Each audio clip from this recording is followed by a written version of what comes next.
Greetings! This is the build video for old Painless here, which is known for its mighty underhanging gun there. I'm trying to lift my game a little insofar as making curving armour, making things a bit less boxy. So this is a vertical takeoff landing, like a propulsive landing rocket, combined with a shield tank type ship with some long range firepower. It's got a single jump drive and a single large reactor powering it all, making up a big chunk of its bulk. Apart from that, I've tried to keep it compact. It's got 8 large hydrogen tanks. It's an all hydrogen ship with a few mods. So this is the takeoff configuration. It's got a hinge in the middle there, so you point yourself at the sky and up you go, and that's how it flies around in space. Whereas if you're landed on a planet, then you probably want to rotate it the way around I had before, so that you can walk around the cavern with gravity in a normal position. Whereas out in space that just doesn't matter. So you fly around in this config with a more traditional rocket ship sort of shape. A pair of hydrogen powered nacelles on either side there. So innards, this is the floor facing upwards, so it's built the way it was taking off there, built with its nose pointing in the air. So this is the deck you walk on, and it's got a line of cargo down the guts of it and a bunch of H2O2 generators coming out the side of that to provide you with your fuel. Very important. Large reactor goes on the back. Ignore the hinge mounting here, it gets modified halfway through. I originally was going to have a scorpion tail effect looping round from the back with the hinge on it, etc., but I just went for a simpler design in the end. So this is the innards, the batteries, the cargo and the O2 generators. It's going to have a cheaty nano drill that steals ice from nearby, which is very, very good for hydrogen ships. Takes all the fuss out of having a big hydrogen ship like this. So internal engines, 4 rear facing, 3 in each direction for strafing, and then 5 facing back. I could have placed the forward engines a bit smarter maybe. I could have put them back in with the other engines, but it got to the point where it didn't matter. I had a bit of internal space to use up. I didn't want the bridge to be really that big. Jump drive goes in the front there. So the gap between those 5 thrusters and the jump drive is the bridge eventually. Large reactor sitting on top there. So everything above the large reactor eventually gets removed. The blocks you may not be able to identify out on the edges there, those are shield generators for the energy shields mod. I think there's 4 of them in place at the moment, and they're a very good thing.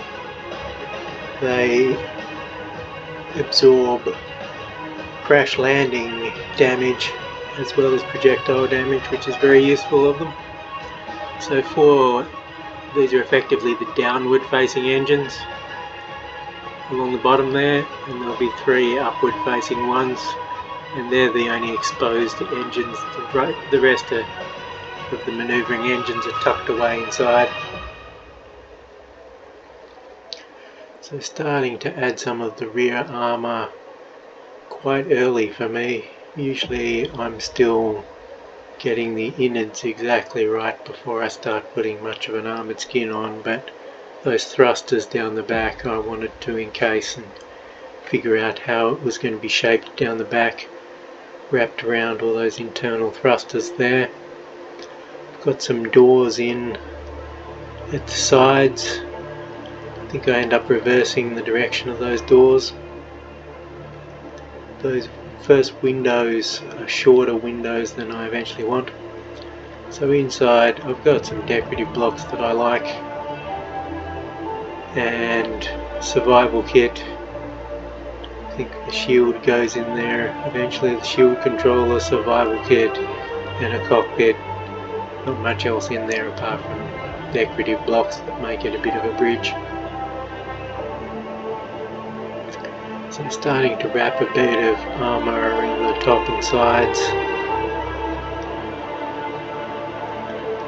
Got the pulse, the medium-sized pulse battery on the nose. Then underneath there's a large beam battery, and they're from the MPEX MWI energy weapon collection. Since I've already got a few projectile weapons of various sorts, I wanted just some sci-fi beam weapons to play around with, and so that's the mod pack I'm using. So this is the final hinge configuration after lopping the top off. Decided it was just too much extra weight and extra armour, and I lopped that whole wraparound area off and just sealed up over the top of the reactor. Made the whole thing much more svelte. And I've also encased in the nose around the jump drive, so there is no armour on the bottom. The cannon just slaps straight onto the innards. There's only armour on the top. The nose is just made out of jump drive and some batteries. There's nothing else exciting going on in that nose armour. So starting to gauge what sized rocket nacelles I wanted, what sort of spacing I wanted on them.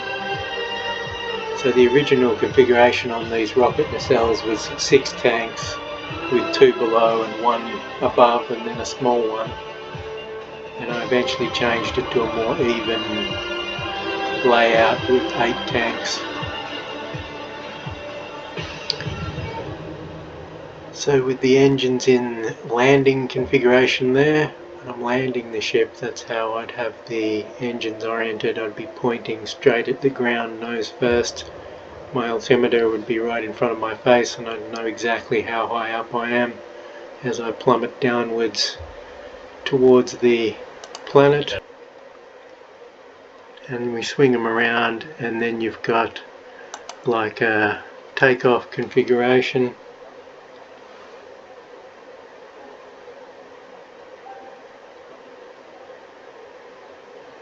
So takeoff direction and generally flying through space in that configuration, and we can roll around at the halfway point there. We can hover on planets, and around in this configuration is for landings. It's not required for landings, but it just makes it quicker and easier for me. I can fly face first at the planet, thrust forward towards it, and just watch my altitude tick down, and when I'm close to the surface I can just back off and go in for an easy landing. So obviously with the engines at 90 degrees I can hover around in an atmosphere and have my guns, bring my guns to bear on bases, surface occupation bases, that kind of thing.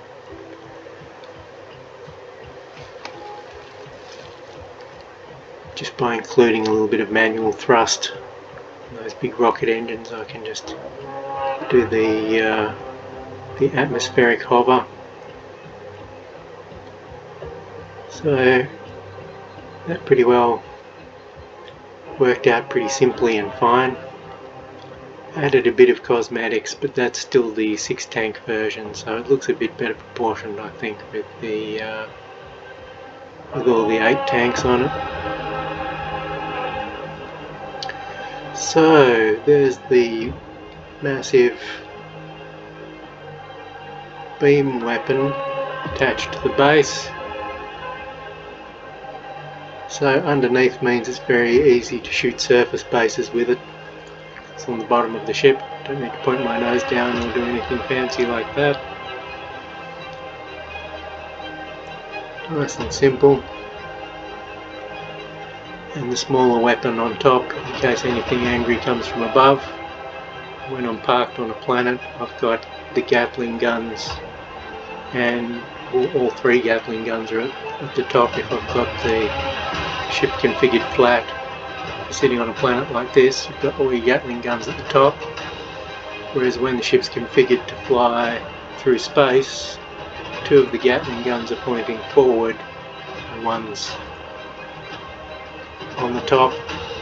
So it's got a decent turret coverage. The focus was making it a compact ship so that it could use just one jump drive and get a decent distance from it and not have a savage amount of fuel tanks. So it's a hydrogen ship, it runs on ice. It's got a cheaty nano drill which scoops up ice from the surrounding countryside for you, which is awesome for having big hydrogen guzzlers like these. But of course it also sucks up a lot of rock as it does that, so you've got to have a stone dumper somewhere to fart out all the rock, otherwise your cargo gets full of rock and you're not going anywhere and you're not getting any more ice on board. So process the ice, dump the rock. So that's landing configuration, nose down, and just thrust straight towards the planet. Watch my altitude tick down, ease off a bit as I go in for a landing, and then just readjust the hinge so that the little bridge room has a flat floor after I land, or I can flip it all the way around and have it pointing straight up, ready for takeoff.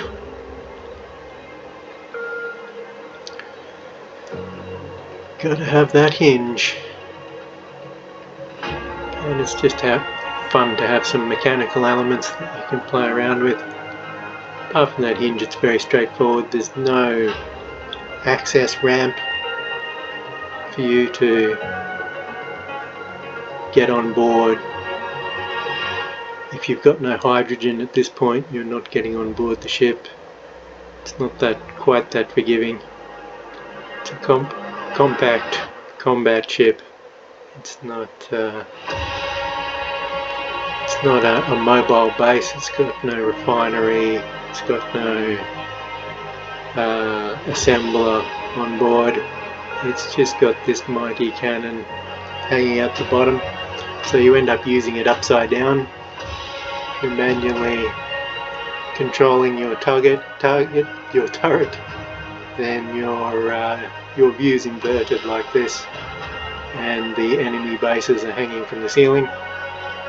But it's still a very fun, savage, unearthly heat ray to unleash on things.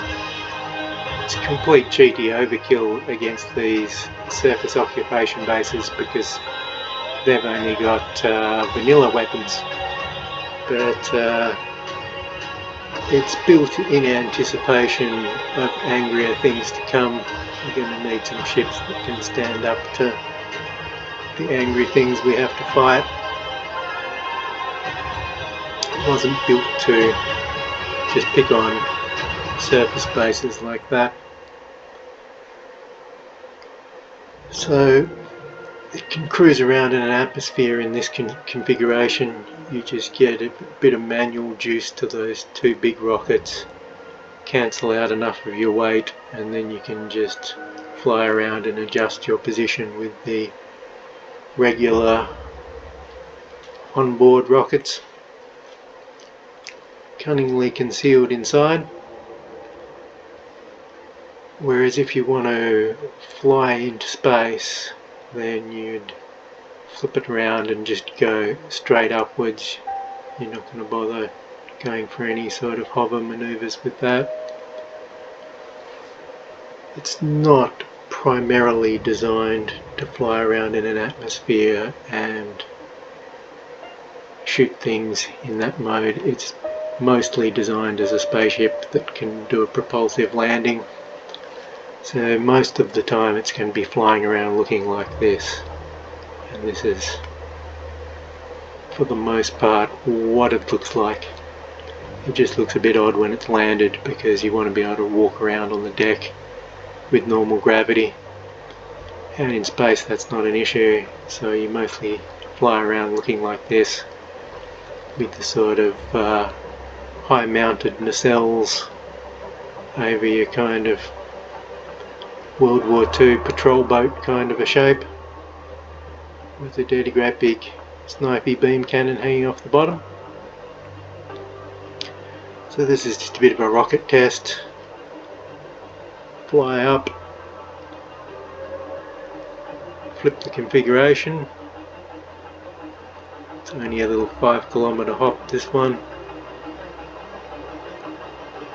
Hop up 5 kilometers, flip the flipper mechanism, spin around, point your schnoz at the ground,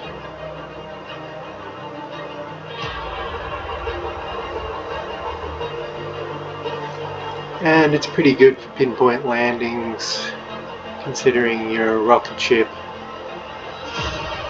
You can just point it exactly where you want to go. Come zipping down. When you get close to the ground like this, you just take it easy and then bop.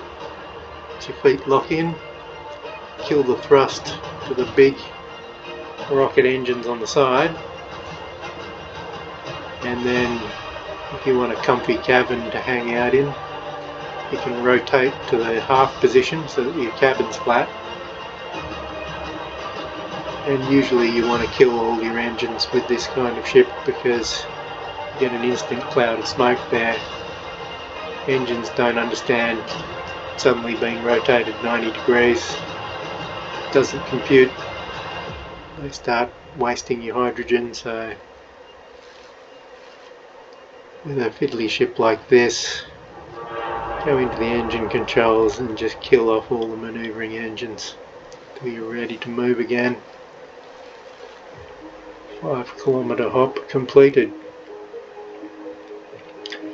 So it tries to combine a bunch of the ideas that I like, the vertical takeoff and landing system like I had in my retro rocket, but some bigger guns, a smaller overall ship that uses just a single jump drive to hop around, hydrogen powered still, and just with a juicy big reactor to power the whole shebang.